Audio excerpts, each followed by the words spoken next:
em ทงกามแหนจิทงกามจอแอมแหนคำว่าทงกามคำนี้ภาษาลาวจะหมายความว่าแนวใดสำหรับผู้ใดที่ว่าเคยสื่อสารกับคนเวียดเนาะเคยเฮ็ดเวียดกับคนเวียดหรือว่า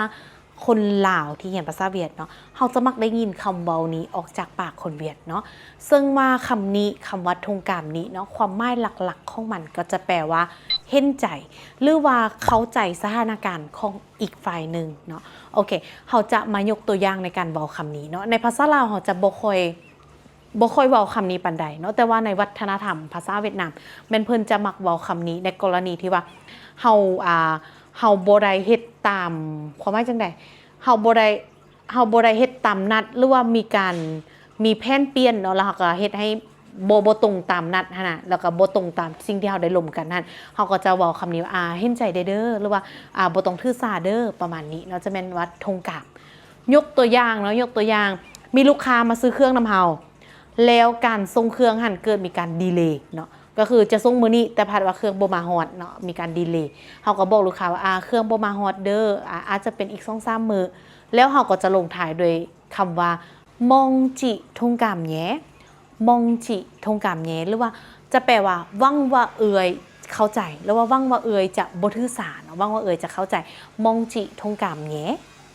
เอาอีกกรณีนึงก็คือยกตัวอย่างเฮานัดลมเบียกกันแล้วว่านัดลมเบียกันได้นัดกันแล้วฮอดมื้อนัดมาเฮาพัดไปบ่ได้ตามนัดเนาะก็จะบอกว่าเฮามีเวียกนั้นนี้เฮาไปตามนัดบ่ได้เด้อแล้วเฮาก็จะลงท้ายว่าเอ็งทงกามซูปเอ็มแหนเอ็งทงกามซูปเอ็มแหนก็คืออายเข้าใจซวยน้องเด้อหรือว่าอายบ่ต้องถือสาบ่ต้องเครียดมายังเด้อเนาะความหมายมันก็จะประมาณว่าเอ็งทงกามซูปเอ็มแหนคืออายบ่ต้องถือสาบ่ต้องใส่ใจหรือว่า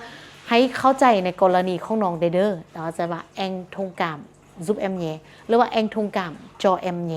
เอ็งทงกามจอเอ็มแหนก็ได้คือกันหรือว่าในสถานะทางการเนาะที่เราจะใส่เว้ากับลูกค้าในงานบริการเราก็จะว่าrất mong quý khách thông cảm rất mong quý khách thông cảm ก็คือหวังว่าลูกค้าจะเข้าใจเนาะกรณีที่ว่า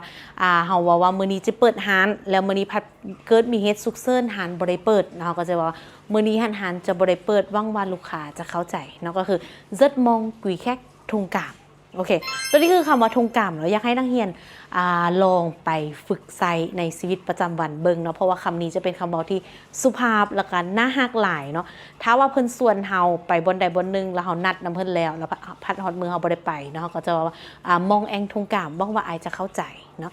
ก็คือหวังว่าเราจะเข้าใจเหตุผลของเฮาสำหรับนักเรียนคนใดที่สนใจเรียนภาษา